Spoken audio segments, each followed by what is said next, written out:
Hello and welcome to all our viewers in Nigeria and around the world to News Icon Global Television, coming to you live from the nation's capital, Abuja.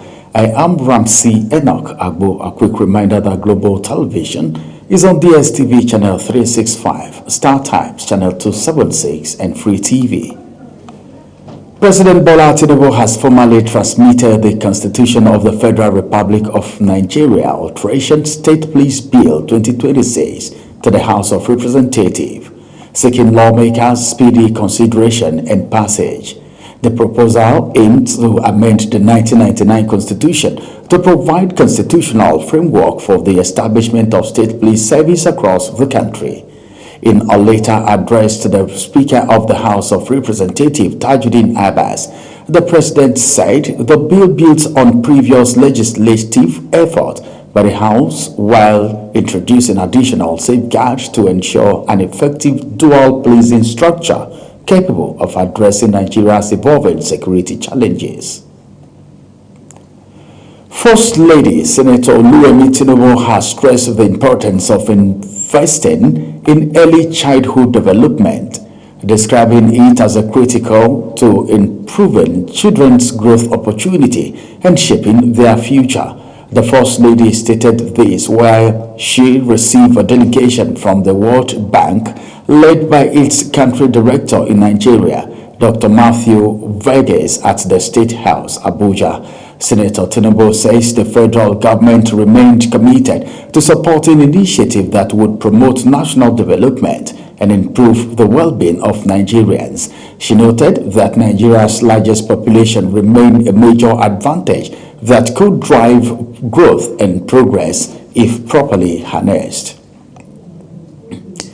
The self-acclaimed Director General of the non-existing Presidential Foreign Intervention Promotion Council, that is PFIPC, Adeniyi Adeyemi, has been arrested. His arrest followed a warrant issued by Justice Mohammed Umar of the Federal High Court in Abuja after he allegedly failed to appear before the court. Adeyemi is accused of falsely presenting himself as the head of a federal agency that does not exist, alleging using the claim to mislead members of the public and government institutions. He is expected to be arraigned before the Federal High Court in Abuja to answer charges related to impersonation, fraud, and other alleged offenses as investigation continues. President Bola Tinubu says the late Muhammadu Buhari earned the lasting trust of Nigerians through a lifetime of discipline, honesty, and selfless service to the nation. Represented by Vice President Kashim Shettima at the first anniversary memorial in Abuja, the president described Buhari as a patriot who devoted his life to Nigeria, first as a military leader and later as a democratically elected president. Kike Lomo Okere has the details. 1 year after his passing, Nigeria paused to honor former President Muhammadu Buhari as President Bola Ahmed Tinubu, former head of state General Yakub Gowon, and other national leaders paid glowing tributes to his service, integrity, and enduring legacy.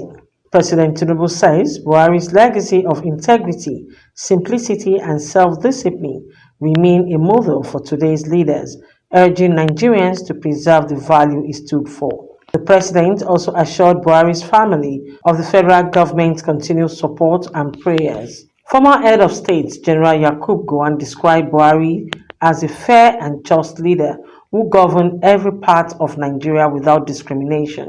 Gowon dismissed claims that Buhari favored any region, insisting that his administration treated all states equally and remained committed to the welfare of every Nigerian. He also praised Buhari's integrity, patriotism, and years of dedicated service, saying the former president gave his best to the country.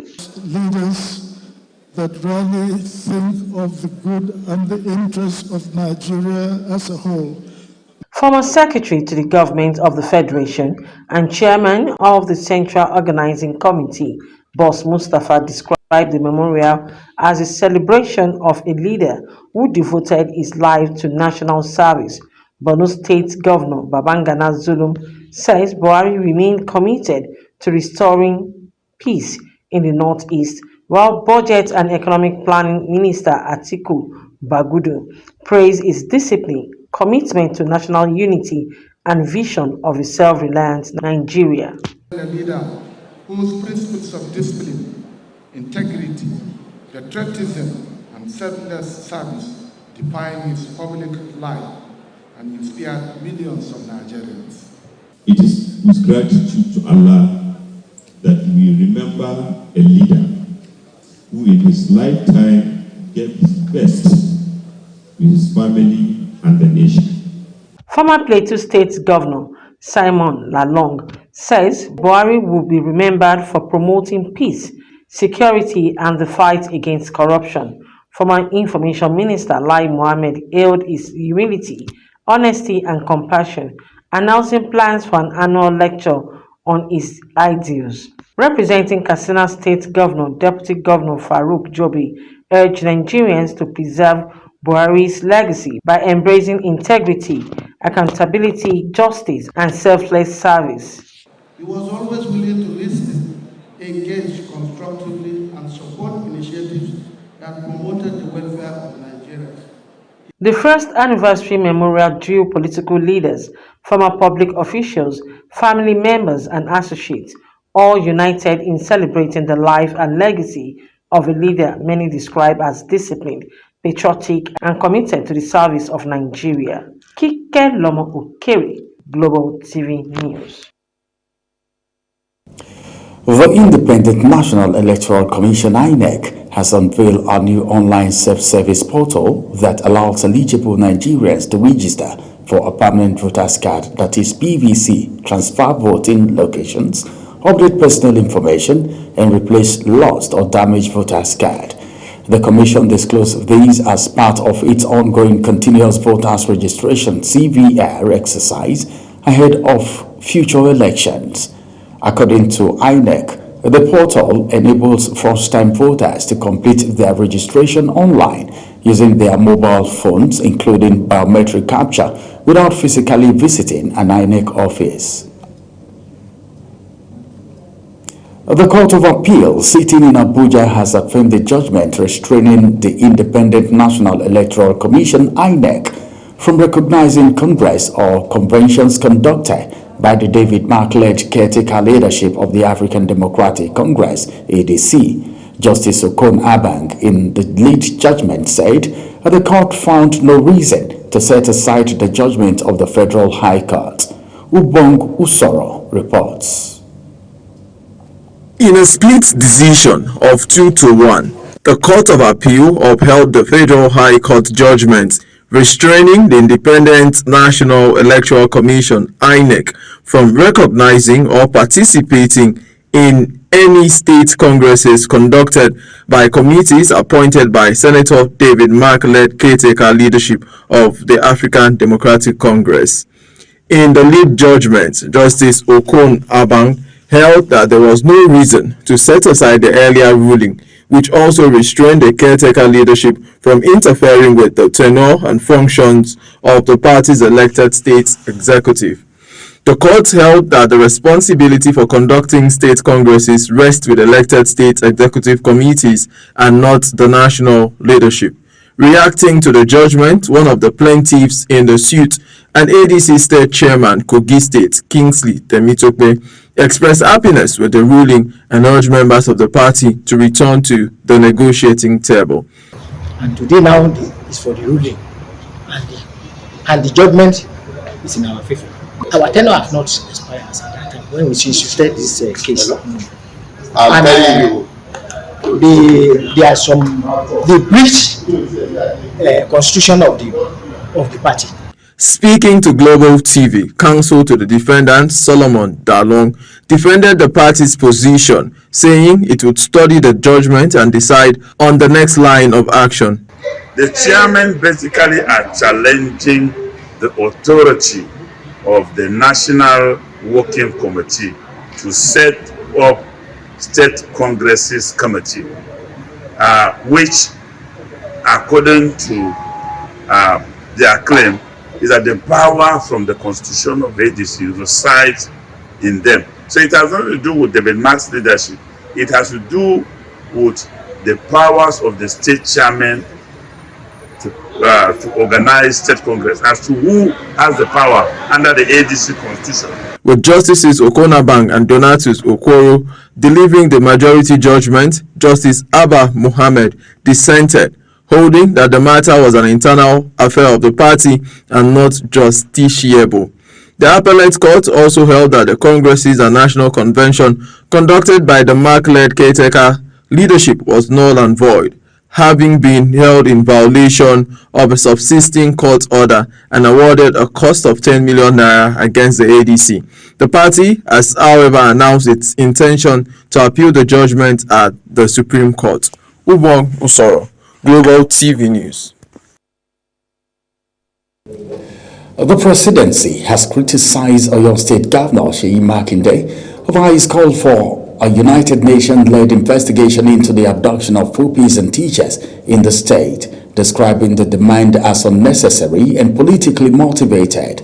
Makinde, while formally assuming responsibility for the welfare, rehabilitation and education of the 45 teachers and pupils rescued after spending 56 days in captivity, called for a UN-backed investigation into the abduction, saying Nigerians deserve a full account of the circumstances surrounding the incident. The special advisor to the president on information and strategy, Bayo Onanuga, says the governor's request suggested a lack of confidence in Nigeria's security institutions, insisting that the military and other security agencies had already provided explanation on the rescue operation. Troops of Operation Enduring Peace have rescued 7 travelers abducted by suspected kidnappers in Plateau State. The victims were rescued along the Rian-Abuja highway during a nighttime operation. Security sources from Operations Enduring Peace, who spoke on condition of anonymity because they were not authorized to speak to the media, confirmed the rescue operation. You're watching the live broadcast of News Cycle. News Cycle continues after this weather forecast, plus business, foreign, and sports stories on the other side of this break. Please stay with us.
A warm welcome. As we move deeper into the peak of the rainy season, we've seen widespread rainfall across the country over the past few days. The good news is that from now till tomorrow, we will get a brief break, especially for places in the north. But don't get too comfortable. Rainfall activity is set to increase again from Thursday as we move further into the peak of the season. The biggest concern is, however, along the southeast coastal region. We expect rainfall accumulation could reach up to about 150 to 200 millimeters, as we can see on this map. This could increase the risk for flash flooding, especially in vulnerable communities. As for Wednesday morning, the northern cities will remain mostly dry and calm. However, parts of the central, such as Niger, Kaduna, some parts of Nasarawa, the Federal Capital Territory, Benue, Kebbi, and Taraba, should expect thunderstorms with light rains. Across the south, widespread rainfall are expected with heaviest and most persistent rains over parts of Ebonyi, Enugu, some parts of Imo, Cross River, Akwa Ibom, Rivers, Delta, and also Lagos with intermittent showers throughout the day. But later in the evening hours, showers and thunderstorms will expand across much of the north, the central cities, and also southern Nigeria. So if you live in flood-prone areas, stay alert as heavier rainfall returns later this week. Thank you for watching.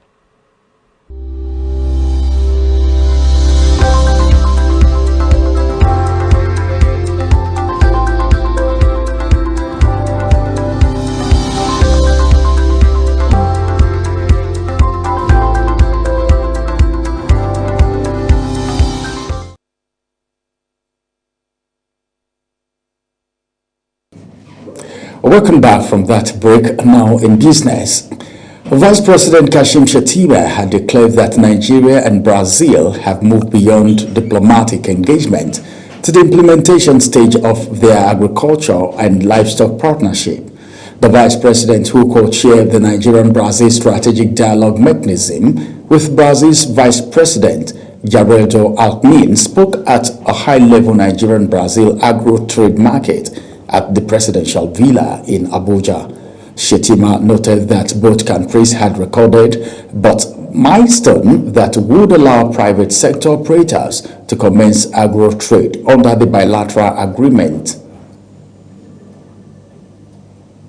The Federal Ministry of Agriculture and Food Security strengthening its partnership with the National Identity Management Commission to establish a credible national database of genuine farmers in a move aimed at improving transparency, advancing Nigeria's food security agenda.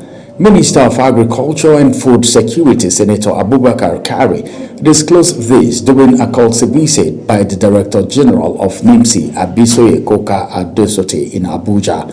He noted that the collaboration will leverage the National Identification Number and NIMSI's digital identity platform to ensure government grants, agricultural input and intervention programs are delivered only to verified farmers and agro-businesses entrepreneurs. Now to the foreign scene. Leaders of the United Kingdom Conservative Party, Kemi Badenoch, says immigration who arrive in Britain on temporary work visa should not automatically be allowed to remain in the country permanently, urging the Labour government to remain its proposed 10-year qualifying period for indefinite leave to remain. Badenoch made the remark in a post shared on her X handle while releasing a later address to the United Kingdom's Home Secretary. She criticized calls by some Labour lawmakers for the government to soften its immigration reforms.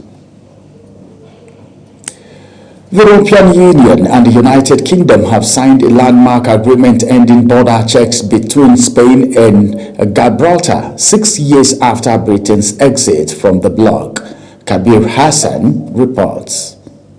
The agreement was signed in Brussels by European Union Trade Commissioner Maros Sefcovic alongside British and Spanish ministers, as well as Gibraltar Chief Minister Fabian Picardo. The deal is expected to ease the movement of people and goods across Spain-Gibraltar border, threatening cooperation between both sides after years of post-Brexit negotiation. Authorities say the new border arrangement will take effect on Wednesday, describing the agreement as a major step toward improving cross-border relations and facilitating smoother travels. Kabir Hassan, Global TV News. The European Union has condemned threat against the International Criminal Court following decision by the United States to intensify measures against the Hague-based tribunal. The EU says attack or intimidation directed at the court, its official or those cooperating with its work are unacceptable. Washington has accused the ICC of posing a threat to United States sovereignty and said it will pursue additional sanctions while encouraging other countries to withdraw support for the court. The move marks a further escalation in tensions between the United States and the International Criminal Court, which prosecute individuals accused of war crimes, crimes against humanity, and genocide.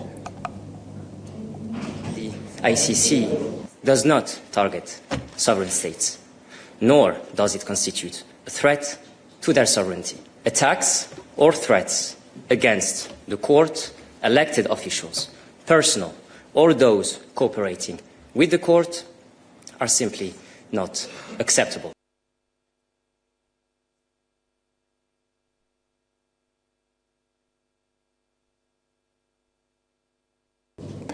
Now in sport, the National Institute for Sports have resumed full academic activity for its basic certificate course across 3 training centers in Edo, Kaduna and the Federal Capital Territory, marking another milestone in effort to strengthen sport education and professional development in Nigeria. The program currently running at the South-South Center in Edo, the Northwest Center in Kaduna State and the Athletes Development Center in Abuja is designed to equip aspiring coaches, sport administrators, physical education instructors and other sports professionals with globally competitive knowledge and practical skills. The Institute says the resumption reflects its renewed commitment to revitalizing sport education and building a skilled workforce for the nation's sports sector. Nigeria opened their Billie Jean King Cup African Group 3 campaign in Botswana with a hard-fought 2-1 victory over Burundi to strengthen their bid for promotion. Khadijat Mohammed handed Nigeria the perfect start with a dominant 6-0 victory over her Burundian opponent in the opening single rubber, giving the team an early lead in their first tie of the tournament, needing a victory to avoid an opening day setback. Nigeria paired experienced Olympiomo Quadra with Ogunjobi in the double and duo delivered. That's it on News Cycle. Here's a quick reminder that Global TV is on DSTV channel 365 Star Times, channel 276 and Free TV. Kindly follow us across all social media platforms now showing on your screen using at Global TV NG. I am Ramsey Enoch Agbo. Thank you for watching.